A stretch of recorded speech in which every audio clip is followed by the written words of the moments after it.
Kajala butuan padi tiga tangkai kalau kono kemajala buta mati badan mengasai kulindam dulu jangan pernah dipotikai tak tahu tanya dulu jangan ngomong mandai yo oh oh oh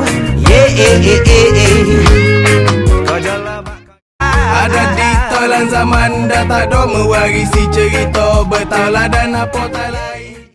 Adat pepatih berasal daripada Minangkabau iaitu Sumatera dan diasaskan oleh seorang pemimpin yang bernama Sultan Badun dan juga digelar sebagai Datuk Pepatih Nan Sebatang. Adat ini merupakan amalan dan peraturan hidup yang dituturkan oleh masyarakat Minangkabau yang rata-ratanya pada ketika itu adalah petani. Tak ada tarikh yang tepat dicatatkan bila adat ini wujud, tetapi adat pepatih telah dibawa ke semenanjung Malaysia oleh perantau-perantau Minangkabau pada abad ke-12 Masihi. Adat ini mungkin berusia 3,000 hingga 4,000 tahun berdasarkan banyaknya persamaan dengan adat orang Polinesia, Micronesia, Melanesia yang berhijrah ke sana dan membawa adat resam ini bersama mereka. Adat pepatih ini juga mirip dengan adat orang Palau iaitu salah satu etnik yang berlutut bahasa-bahasa Melayu Polinesia yang mewariskan harta sepenuhnya kepada anak perempuan mereka dan dijaga oleh anak lelaki, ketua suku dan raja mereka. Di Malaysia, adat pepatih ini masih lagi wujud dan diamalkan oleh orang Melayu di Negeri Sembilan dan sebahagiannya di Melaka, terutamanya Masjid Tanah. Majoriti mereka adalah keturunan Melayu Minangkabau. Adat pepatih adalah amalan hidup yang jauh lebih lama dari common law yang dikatakan hanya wujud sekitar tahun 1066 Masihi dan adat ini berasal dari alam Minangkabau. Walaupun adat pepatih yang diamalkan oleh masyarakat pedalaman Negeri Sembilan ini telah melalui begitu banyak proses pengubahsuaian, namun dasar adat ini masih lagi mengekalkan menjuraikan keturunan berdasarkan sistem nasab ibu atau matrilineal. Adat dari alam Minangkabau ini juga telah melalui 3 bentuk perkembangan utama iaitu Undang-Undang Nan 3, Adat Tarik Balik dan juga Adat Tuah Disakata susunan Datuk Pepatih Nan Sebatang. Kesan daripada perkembangan ini telah mewujudkan 2 sistem nasab iaitu nasab bapa atau patrilineal yang dikaitkan dengan Datuk Ketemenggungan dan dikatakan dipengaruhi oleh negeri Melaka serta nasab ibu atau matrilineal yang dikaitkan dengan Datuk Pepatih Nan Sebatang iaitu pengasas kepada adat perpatih dan digunakan di Negeri Sembilan. Di Negeri Sembilan, kedua-dua laras iaitu nasab bapa dan juga nasab ibu digabungkan menjadi satu adat pepatih. Adat Negeri Sembilan ini adalah variasi daripada adat alam Minangkabau yang melestarikan kehidupan masyarakat tempatan melalui prinsip kerukunan hidup. Termasuklah konsep amalan budi, undang-undang, kuasa, adat, kepentingan hartanah, kekeluargaan, alam semula jadi dan juga aspek-aspek kehidupan yang lain. Hierarki masyarakat adat pepatih. Adat pepatih adalah sistem masyarakat yang lengkap. Sistem ini tidak statik tetapi dinamik. Mereka memberi ruang, peluang dan juga peraturan untuk mengubahnya mengikut peredaran masa, keadaan dan zaman.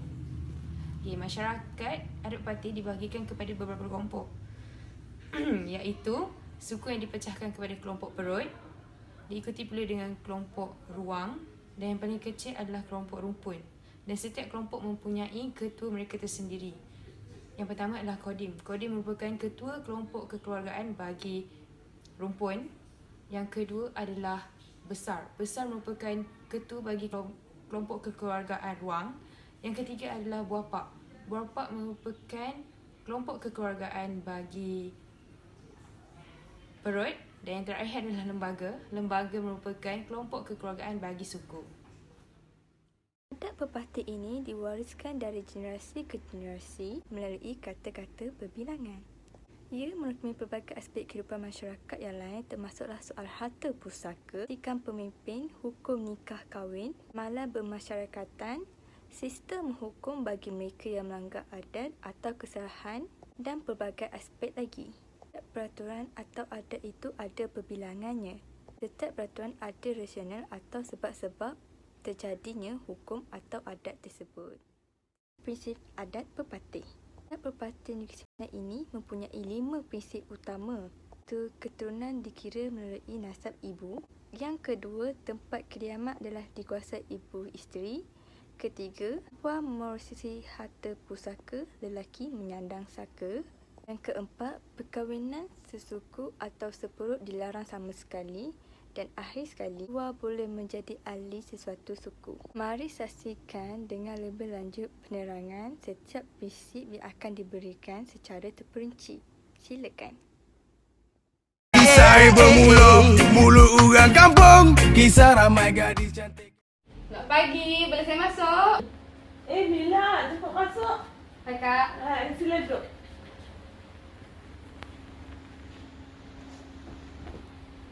Kak, mana bayar Kak? Oh, bayar kan baru tidur. Sekejap ya. Tak Tak apa. Biar dia tidur. Tak, apa yang suku bayi kalau ikut suku ayah dia? Suku bayi ikut suku mak, iaitu saya. Suku mak, bukankah kita ikut suku ayah? Kebanyakannya guna suku ayah. Tapi kalau ikut adat pepatih, bayi akan ikut suku mak. Tak faham. Okey, macam ni. Suku saya, suku tiga nenek. Dan suku suami saya ialah biduada. Jadi, suku bayi saya ialah tiga nenek ikut suku saya. Oh, tapi kenapa ya? Sebab adat pepatih ni membawa keistimewaan kepada perempuan yang dianggap bonda kandung, iaitu ibu yang melahirkan anggota-anggota masyarakat. Oleh itu, seseorang individu itu ialah anggota suku ibunya dan bukan anggota suku bapanya. Oh, macam tu. Apa yang kita lihat dalam video tersebut adalah prinsip pertama adat pepatih, iaitu keturunan dikira melalui nasab ibu atau dikenali sebagai sistem matrilineal, di mana wanita dianggap sebagai bonda kandung dan diangkat di dalam adat pepatih. Wan ibu yang melahirkan 7 anggota-anggota masyarakat dan yang akan menentukan arah keturunan sesuatu perut.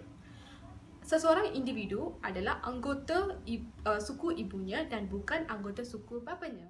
Orang luar datang nak carian joki, lain pula jadi. Bila nak balik sini lagi? Raya haji, Mak.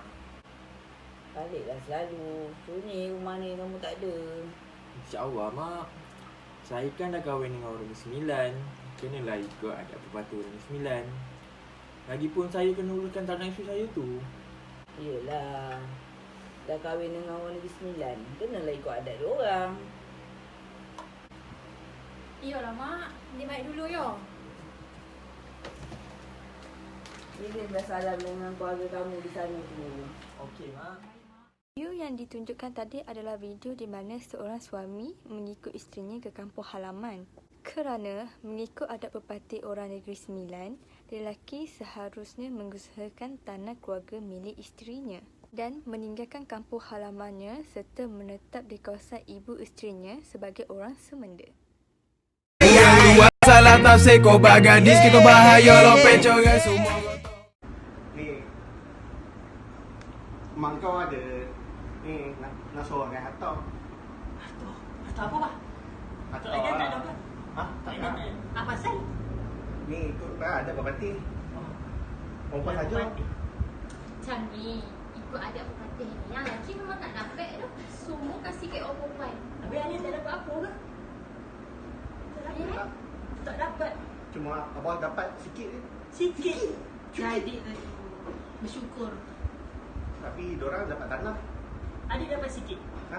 Adik dapat sikit. Nanti apa bagi sikit. Kau boleh gotah ya, boleh lah ya. Boleh lah. Kau getah. Perempuan Ada saja. lah, kau gotah ada 2-3 pokok ya. Tapi Kita akak dapat apa mak? Nanti itu tanya mak.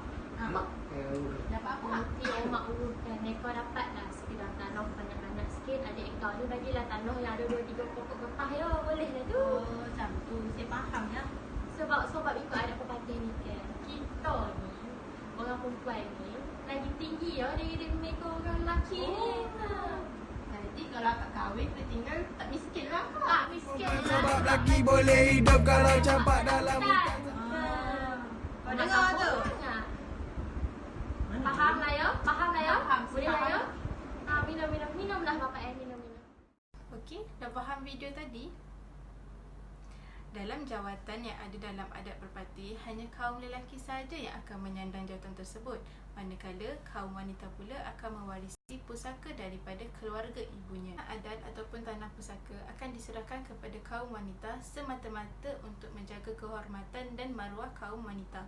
Maksud dekat sini, seorang wanita adat berpatih, walau betapa miskin dan papa, dia tidak akan merempat dan menjual maruahnya untuk hidup. Rindang dulu-dulu jangan pernah dipertikai. Tak tahu tanya dulu jangan. Mak, kawan Dan semua dah kahwin. Nak kahwin lah. Nak kahwin dengan siapa kak? Alah, siapa-siapa lah. Depan rumah ni pun nice juga. Hujan ni. Susah sangat pinang je mak. Mana boleh. Kau gila apa? Kita sesuku. Alah. Perkahwinan sesuku atau seperut adalah dilarang di dalam adat berpati. Hal ini kerana hubungan antara si lelaki dan si perempuan adalah rapat seperti saudara kandung sendiri. Oleh itu ianya dilarang. Perempuan yang berkahwin sesama suku akan hilang hak untuk mewarisi harta pusaka ibunya, manakala si lelaki pula akan hilang hak untuk mewarisi saka, iaitu jawatan di dalam suku tersebut. Jika mereka mahu berkahwin, si lelaki perlu keluar daripada suku tersebut ataupun berpindah ke suku yang lain yang boleh menerimanya. Dan mereka juga perlu melakukan majlis istiadat tertentu. Wak makan padi, si lomang dalam bulu. Kok dah dapat yang dicari jangan.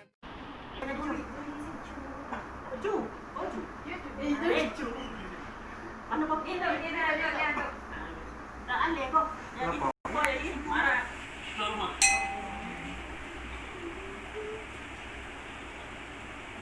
Ini apa ni tu? Ini kambiong. Kambiong. Korea sikit. Darah dok. Darah cu. Nak buat apa darahnya? Ini kita dulu sebelum nak masuk dulu. Kita ni adat. Adat. Ni darah apa ni dok? Ini darah kambing. Kambing. Kambiong. Jadi kambiak. Sumpah black metal yang ni dia takut lah. Cu ni dicocah je tangannya. Bukan dia Cocah? minum. Cicah mangga ke tak? Peleng ni kan. Yo tadi kita jadikan kambiong. Kambing. Banyak bunyi dah orang baru kita. Kan? Dia tanya nak dia tak tahu. Okey lah, mari kita mulakanlah upacara. Ha? Minum. Bukan, culuk je. Culuk je. Okey. Kau colok je lah. Kita colok. Lepas tu kita angkat sumpah. Mana yang tu? Okey. Sabar. Culuk lah. Tok dulu. Bapak ke dulu. Okey. Mari semua masukkan. Sabar. Masukkan. Kita angkat tangan. Bahawasanya. Upacara berkedim atau dalam logat Negeri Sembilan Qadim merupakan satu upacara di mana seseorang diterima masuk menjadi ahli sesuatu suku dalam masyarakat adat berpati. Seseorang itu diterima masuk menjadi ahli sesuatu suku atas sebab-sebab seperti orang luar yang bukan daripada kalangan masyarakat adat berpati tetapi ingin menjadi ahli sesuatu suku atas sebab-sebab perkahwinan. Yang kedua, seseorang dalam masyarakat adat berpati yang ingin menukar sukunya kepada suku lain atas sebab mahu berkahwin dengan seseorang dalam suku asalnya atau untuk kepentingan pembahagian harta pusaka. Upacara berkedim bermula dengan buah pak dan datuk lembaga mengisytiharkan kepada anak-anak buah perut dan suku yang hadir. Ini diikuti dengan acara bercicah darah dan tepung tawar. Bercicah darah ialah semua yang terbabit dalam upacara itu memasukkan jari ke dalam bekas yang berisi darah. Darah yang digunakan ialah darah kambing, lembu ataupun kerbau yang disembelih sebelum upacara bermula. Semasa bercicah darah, mereka yang terbabit akan melafazkan taat setia dan bersaudara dengan suku yang disertainya. Upacara berakhir dengan doa selamat. Cepat the beat adat berpati tak kira ada apa. Kita lelaki. Hai, berdasarkan video yang kami buat, pandangan saya ialah adat berpati ini perlu dipelihara disebabkan adat ini memberi keistimewaan, keutamaan dan manfaat kepada kalangan wanita di mana adat-adat lain hanya memberikan keutamaan dan manfaat kepada kalangan lelaki sahaja. So oleh itu adat pepatih ini memberikan kita pengajaran iaitu kalangan wanita juga perlu dihormati dan juga perlu memberikan keistimewaan dan manfaatnya. Itu sahaja. Perkara yang saya perolehi setelah melakukan kajian terhadap adat pepatih negeri Sembilan ini adalah adat pepatih ini lebih mementingkan kaum wanita berbanding dengan lelaki. Kerana menurut adat pepatih ini, wanita yang mengandungkan dan melahirkan anak adalah wanita yang membawa keturunan kepada pewaris. Apa yang dapat saya peroleh setelah melakukan kajian adat pepatih negeri Sembilan ialah mereka lebih menjaga kebajikan perempuan, sebab itu pembagian harta lebih berpihak kepada perempuan. Perbezaan dapat dilihat dari segi harta sepencarian diserahkan kepada anak lelaki, manakala tanah pusaka diberikan kepada anak perempuan. Perkara yang saya perolehi sepanjang melakukan kajian terhadap adat pepatih negeri Sembilan ini ialah kaum lelaki merupakan pemimpin dan penjaga kepada kaum wanita di dalam keluarga dan sukunya. Adat ini juga telah membuka mata masyarakat bahawa kaum wanita itu seharusnya diperlakukan seperti seorang ratu kerana pengorbanannya melahirkan waris-waris di dalam keluarga. Perkara yang saya peroleh setelah melakukan kajian terhadap adat pepatih negeri Sembilan ini ialah adat pepatih ini tidak ditelan zaman walaupun kita sudah menjangkau tahun 2020. Selain itu, adat pepatih ini masih menjadi pegangan dan rujukan bagi masyarakat negeri Sembilan kerana adat pepatih ini tak lapuk dik hujan, tak lekang dik panas.